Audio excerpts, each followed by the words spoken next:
Seja bem-vindo para mais um episódio do Putz, falei.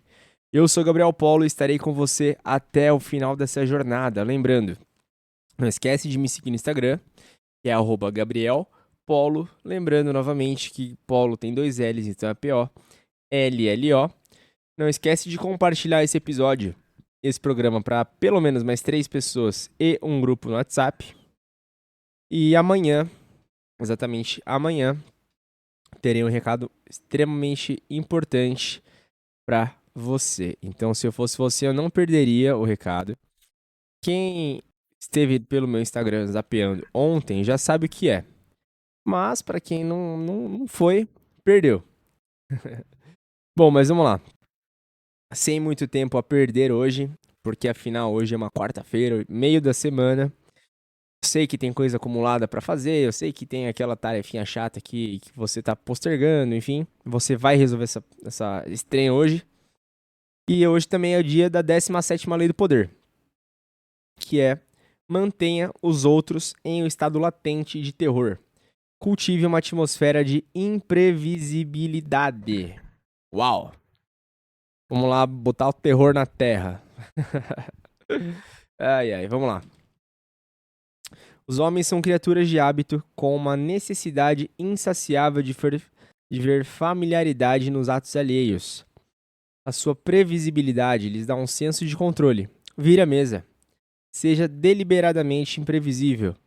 Comportamento que parece incoerente ou absurdo os manterá desorientados e eles vão ficar exaustos tentando explicar os seus movimentos. Levada ao extremo, essa estratégia pode intimidar e aterrorizar. Bom, vamos dar um contexto então para ficar um pouco mais claro. Em maio de 72, o campeão de xadrez Boris Spassky aguardava ansioso seu rival Bob Fischer na Islândia. O encontro dos dois estava programado para o Campeonato Mundial de Xadrez, mas Fischer se atrasara e a partida estava suspensa por enquanto. Fischer tinha problemas com o tamanho do prêmio em dinheiro, problemas com a forma como o dinheiro seria distribuído, problemas com a logística da prova a ser realizada na Islândia. Ele poderia desistir a qualquer momento. Spassky tentava ser paciente. Seus chefes russos achavam que Fischer estava humilhando e lhe disseram para ir embora. Mas Spassky queria jogo.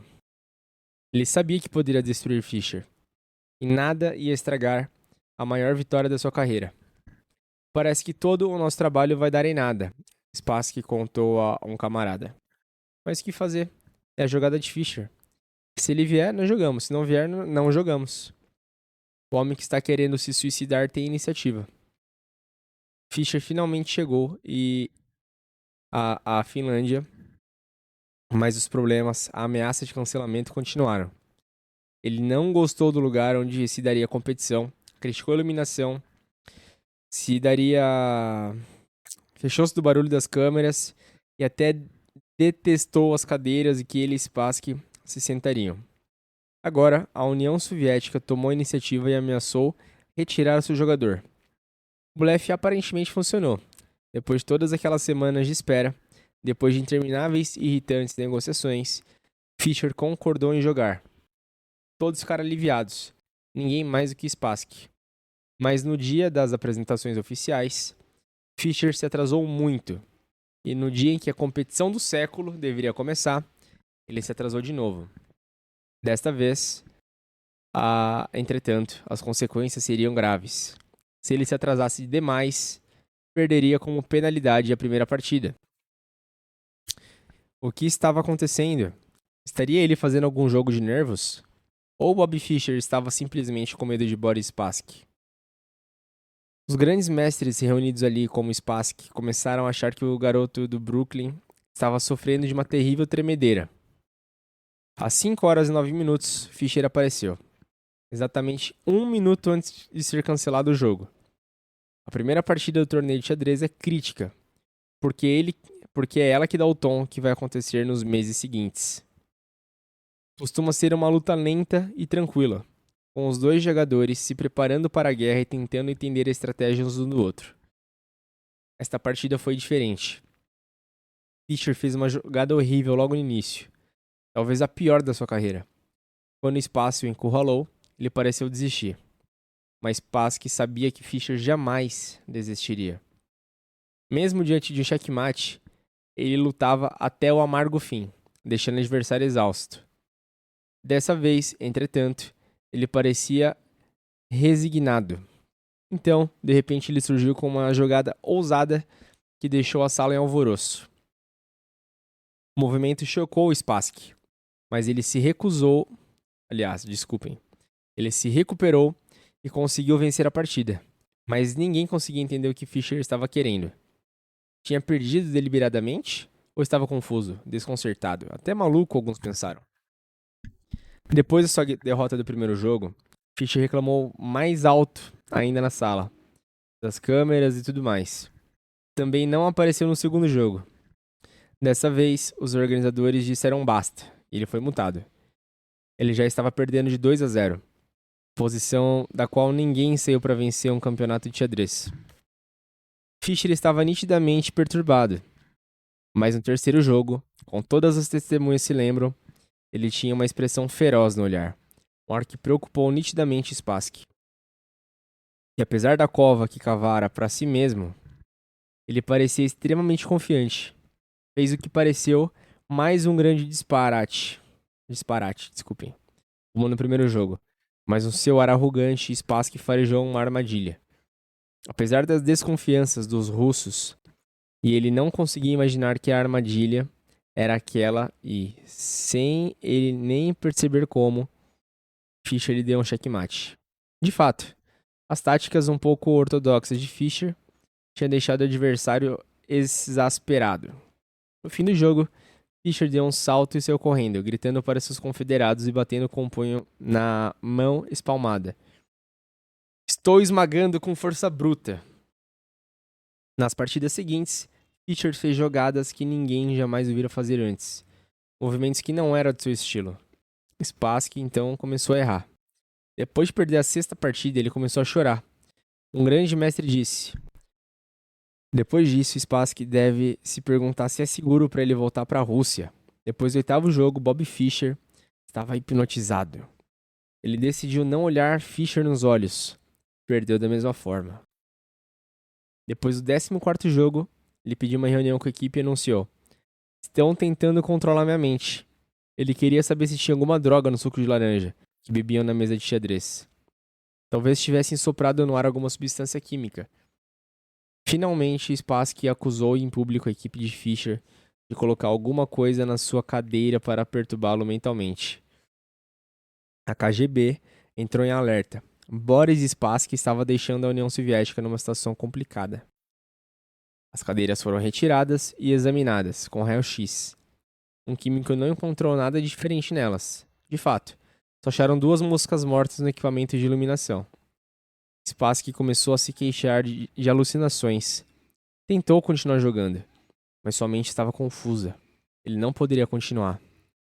No dia 2 de setembro, ele entregou os pontos. Embora ainda relativamente jovem, jamais se recuperou dessa derrota. Senhoras e senhores, que história é essa, hein? Que história.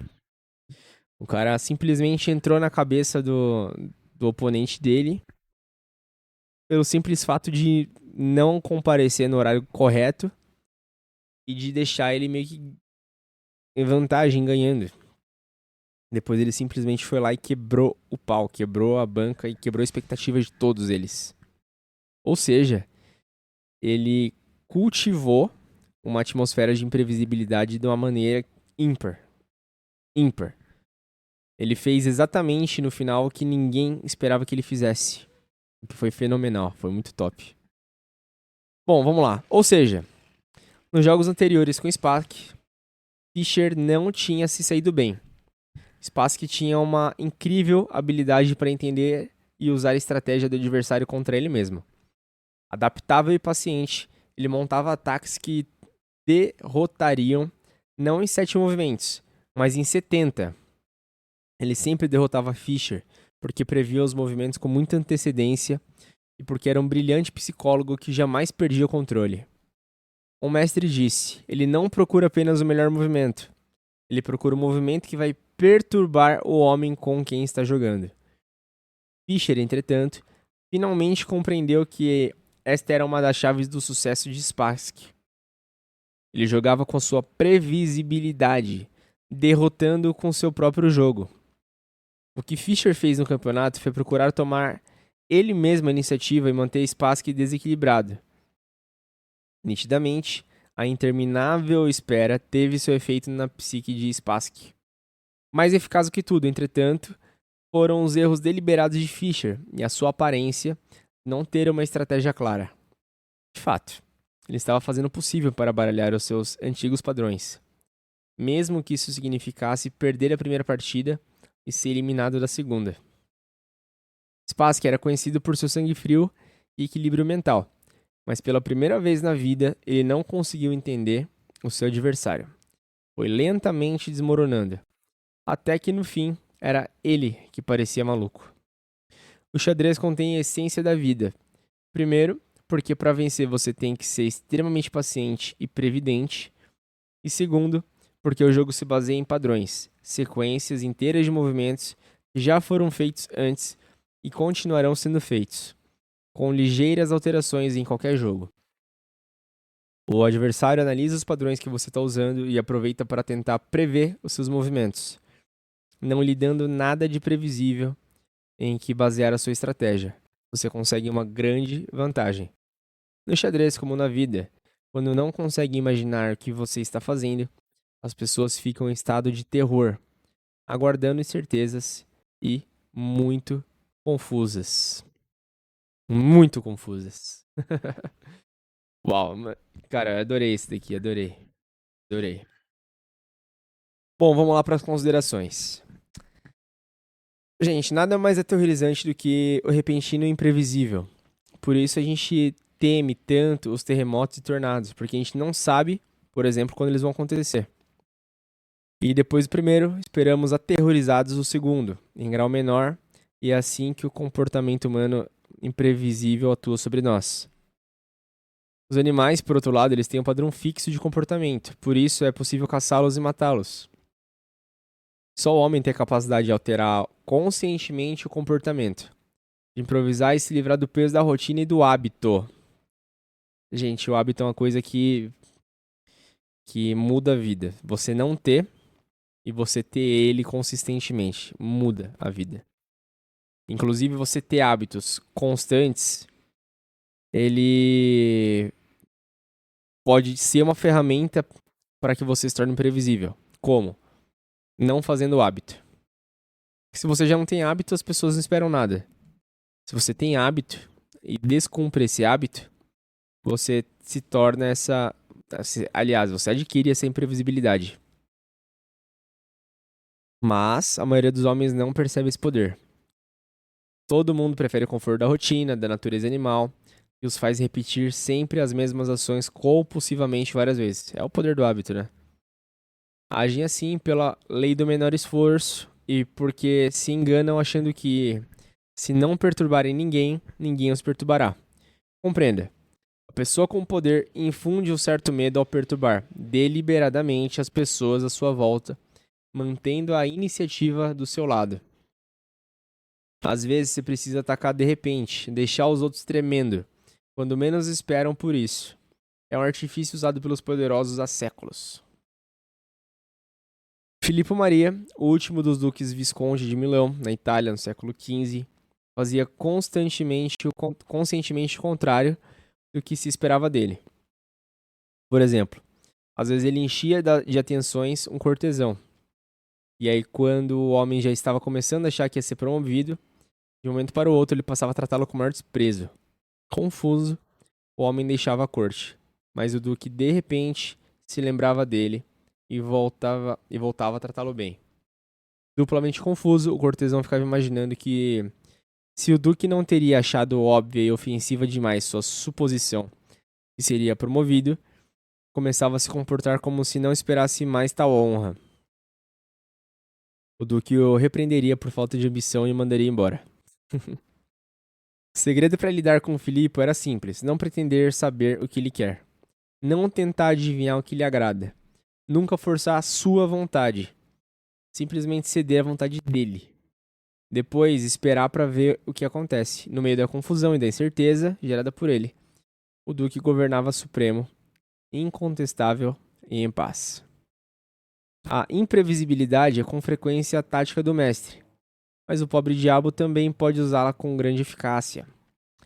Se você estiver em minoria ou encurralado, faça uma série de movimentos imprevisíveis.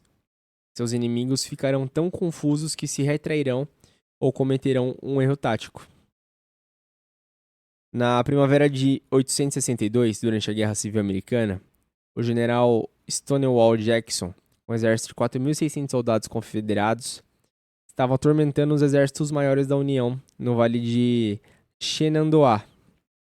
Enquanto isso, não muito longe dali, o general George Brinton McClellan, enfim, chefiando um exército de 90.000 soldados da União, saía de Washington marchando para o sul a fim de cercar Richmond, na Virgínia, capital confederada. Durante aquela campanha, Jackson várias vezes saiu com seus soldados do Vale Shenandoah e depois voltou. Seus movimentos não faziam o menor sentido. Estaria ele se preparando para ajudar a defender Richmond? Estaria marchando sobre Washington agora que a ausência de Oh, Jesus. Vamos lá. McClellan a deixara desprotegida? Dirigia-se para o norte para arrasar tudo por ali? Por que seu pequeno exército se movia em círculos? Os movimentos inexplicáveis de Jackson fizeram os generais da União retardarem a marcha sobre Richmond, enquanto aguardavam para descobrir o que ele estava tramando. Nesse meio tempo, o Sul conseguiu enviar reforços para a cidade. A batalha que poderia ter esmagado a Confederação se transformou num empate. Jackson usou essa tática repetidas vezes ao enfrentar forças numericamente superiores. Desoriente, confunda e surpreenda o inimigo sempre, se possível, dizia ele. Essas táticas vencerão sempre e um pequeno exército será capaz, portanto, de destruir outro maior. Essa lei se aplica não só à guerra, mas situações do cotidiano também. Os outros estão sempre tentando entender o motivo das suas ações e usar sua previsibilidade contra você. Faça um movimento totalmente imprevisível e os colocará na defensiva, sem entender nada. Eles vão ficar aflitos. E nesse estado é fácil intimidá-los. O Picasso disse uma vez: o melhor cálculo é a ausência de cálculo. Quando você alcança um certo grau de reconhecimento, os outros, em geral, imaginam que se você faz alguma coisa, deve ser por um motivo inteligente. Portanto, é tolice planejar com muito cuidado e antecedência os movimentos. É melhor agir caprichosamente. Durante os tempos, Picasso trabalhou com o Marchand Paul Rosenberg. Lembrando que Marchand é comerciante, tá? Paul Rosenberg. Deixava-o livre para vender seus quadros, mas um dia, sem nenhum motivo aparente, ele disse ao sujeito que não lhe daria mais nenhuma obra para vender. Segundo Picasso, Rosenberg ficou 48 horas tentando imaginar o porquê. Eu estaria reservando peças para outro Marchand, comerciante? Eu continuava trabalhando e dormindo e Rosenberg imaginando. 2 dias depois ele voltou, nervoso, ansioso, dizendo: afinal de contas, cara amigo, você não me abandonaria se eu lhe oferecesse tudo isso, dizendo uma quantia substancialmente maior, por esses quadros, em vez do preço que estou acostumado a pagar, não é mesmo? A imprevisibilidade não é apenas um instrumento de terror. Embaralhando os seus padrões diariamente, você agita as coisas e estimula o interesse. As pessoas falarão de você, atribuirão motivos e darão explicações que nada têm a ver com a verdade, mas estarão sempre pensando em você. No final, quanto mais caprichoso você parecer, mais respeito conquistará. Só extremamente subordinados agem de maneira previsível.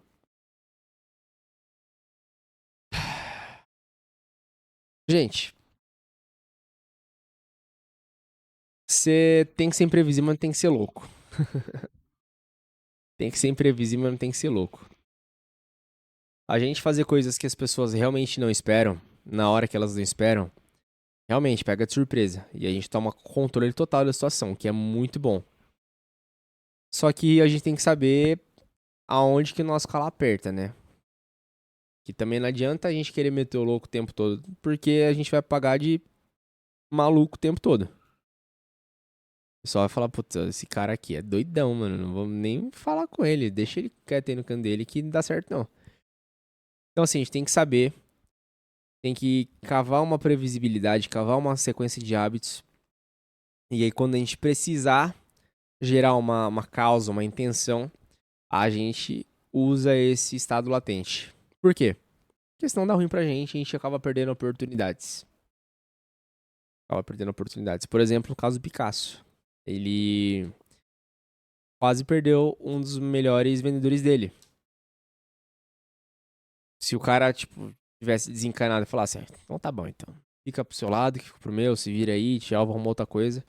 Já era. Picasso talvez não fosse o que ele é por conta disso. Não tivesse o valor que ele tem hoje por conta disso. Mas enfim. Você é uma pessoa inteligente, racional, e eu tenho certeza que você vai saber usar isso aí da melhor maneira possível, no melhor momento possível. Fechou? Por isso, seja previsível nesse momento e me siga no Instagram, que é @GabrielPolo. Lembrando que Polo tem 2 L's, então é POLLO.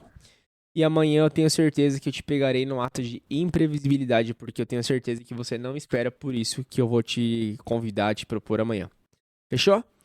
Então, um grande beijo, fiquem com Deus e tchau.